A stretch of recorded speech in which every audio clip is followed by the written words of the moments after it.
महाराष्ट्र के उप मुख्यमंत्री अजित पवार ने अमरावती कलेक्ट्रेट क्षेत्र में विभिन्न विकास कार्यों का ऑनलाइन उद्घाटन किया। इस अवसर पर उन्होंने कहा कि उनकी सरकार शिव, शाहू, फूले और अंबेडकर के विचारों पर आधारित है। वहीं उन्होंने कहा कि अमरावती विधानसभा के विधायक सुलभाताई खोड़के के प्रयासों को समय पर फॉलो अप किए जाने से विकास कार्यों में तेजी आई है।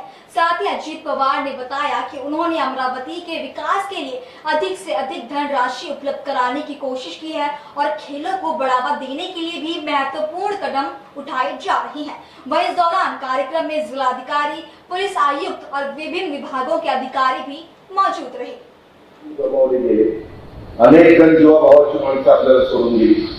आम्ही सगळे अधिकारी, मुख्यमंत्री सहित सगळेजण मनापासून काम करत होते, पण त्यामध्ये कधी ऑक्सिजन कमी पडायचा, व्हेंटिलेटर्स कमी पडायचे, बेड्स कमी पडायच्या।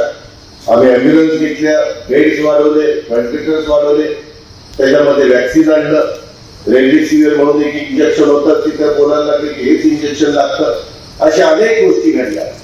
सुरुवातीला तर काही जणांच्या घरात करोना झाला, त्याच्यामध्ये त्या घरात करोना झाल्यानंतर त्या घराच्या लांब लोक जायला लागली। त्या घरातली व्यक्ती पहिल्या टप्प्यात करोनाने मृत्युमुखी पडली तर ते अंत्यविधी करायला कोणी जात नव्हतं। हा काळ देखील आपण सगळ्यांनी बघितला।